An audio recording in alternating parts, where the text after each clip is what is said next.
দ্বারা বোঝা যায় চোখ আপনারে একদম একদম রোগাক্রান্ত বানায় দিবে। চোখ মানুষের ক্ষেতের ধান পুরা নষ্ট করে দেয়। চোখ পেঁপে গাছের সব পেঁপে ফেলায় দেয়। চোখ কাঁঠাল গাছের কাঁঠাল সব নষ্ট করে দিতে পারে। না হয় এমন বদনজর লাগবে, ফুটফুটে একটা সন্তান দেখবেন হঠাৎ একদম চিকন হয়ে চ্যাংরা হয়ে শেষ হয়ে যাওয়ার উপক্রম হয়ে যায়। এই আসমা বিনতে উমাইস রাদিয়াল্লাহু তাআলা আনহার সন্তানদেরকে নবীজি দেখাইলেন। তাকানোর পর বললেন, মা আলী আরা আজসামা বানি আখিক দারিআতান। আল্লাহর নবী বললেন, ও আসমা, আমার ভাইয়ের সন্তানগুলার কি অবস্থা? তারা এত শুকায় গেছে কেন? তুসিবুহুমুল হাজা, না খাইতে না খাইতে আমার ভাতিজারা কি শুকায় গেল নাকি? হযরত জাফর হলো আমাদের নবীজির চাচাতো ভাই।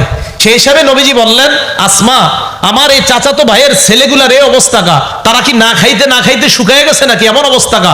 দেখেন, মন দিয়ে শোনেন, নবীজি বললেন, এদের শরীর বাড়ে না কেন, এমন চিকনা কেন, শুকায় গেছে কেন?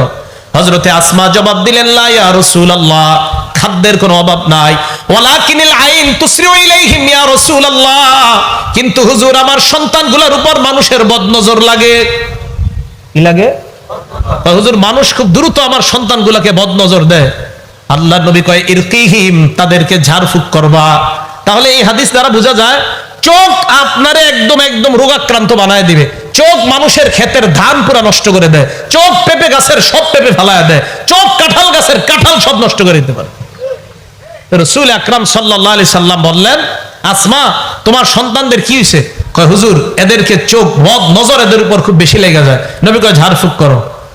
4 নাম্বার কথা, ইবনে মাজা কিতাবের নাম, হাদিস নাম্বার 3509, 3509। হ্যাঁ, এটা মন দিয়ে শোনেন।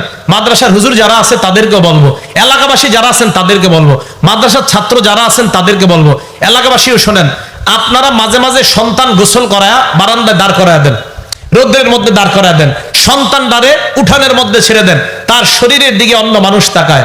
এরা ভালো করে শোনেন, সন্তানের শরীর যারা অন্যের সামনে খোলা রাখেন, অথবা আপনারা বয়স্ক যারা, আমরা বয়স্ক যারা, আমরাও যারা পুকুরের মধ্যে সবার সামনে গোসল করি, খুব সতর্ক হয়ে গোসল করা দরকার।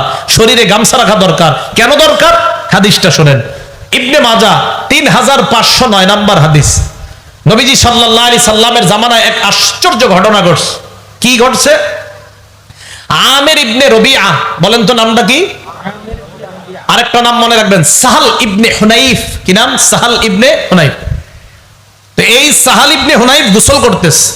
মাররা আমির ইবনে রবিআ বিসাহাল ইবনে হুনাইফ রাদিয়াল্লাহু তাআলা আনহুমা।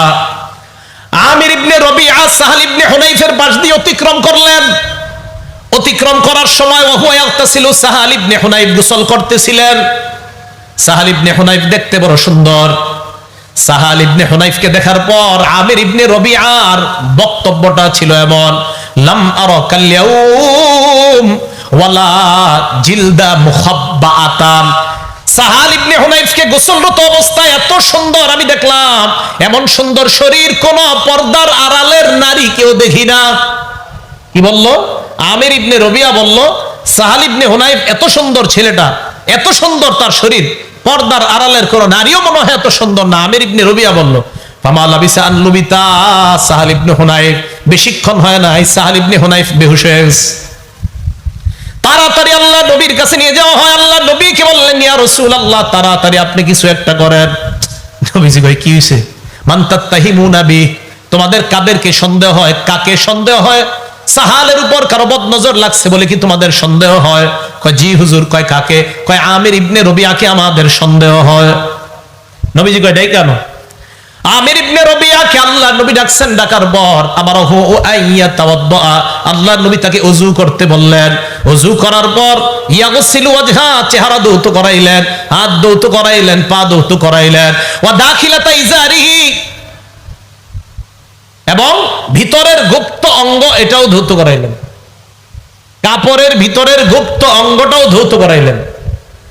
সুম্মা আমারহু আইয়া সুব্বা আলাই, এরপর নবীজি বললেন অতিরিক্ত, কেউ কেউ বলেন যেই পানিটা ছিল সেটা, আবার কেউ কেউ বলেন না যেটা দুইছে ওই পানিটাই। আইয়া সুব্বা আলাই, যার উপরে বদনজর লাগছে তার উপর ছিটায় দাও। যার উপর বদনজর লাগছে তার উপর ছিটায় দাও।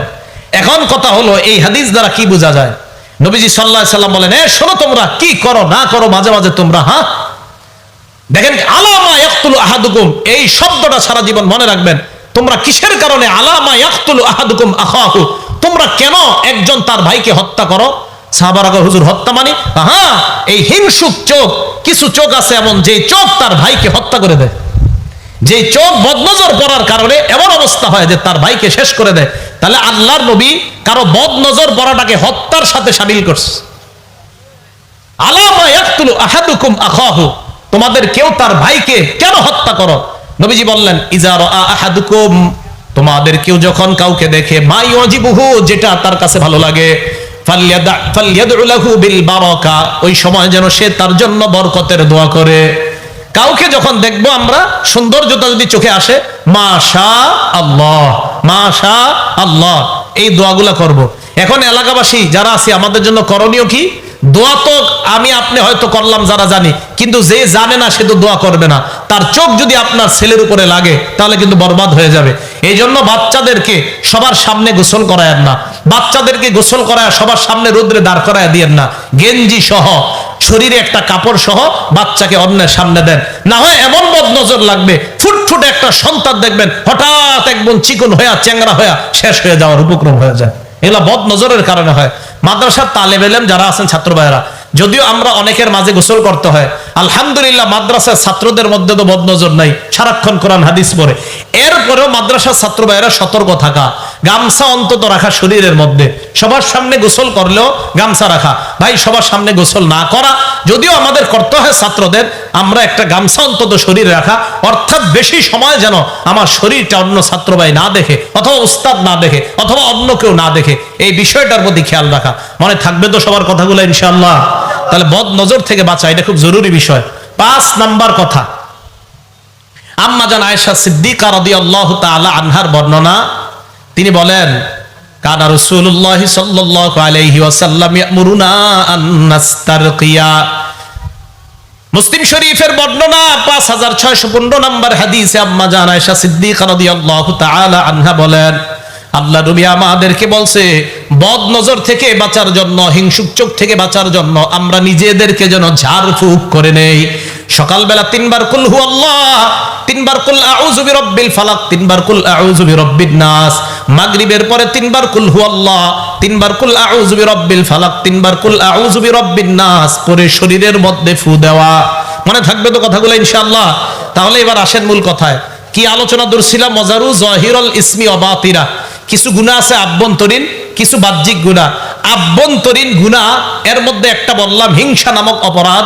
এই অপরাধটা থেকে বেঁচে যেন আমরা আমাদের দিলটাকে সাফ করে আমরা কবরে যাইতে পারি, আল্লাহ তৌফিক দান করেন। বাহ্যিক গুনাহ আর আভ্যন্তরীণ গুনাহ থেকে আমরা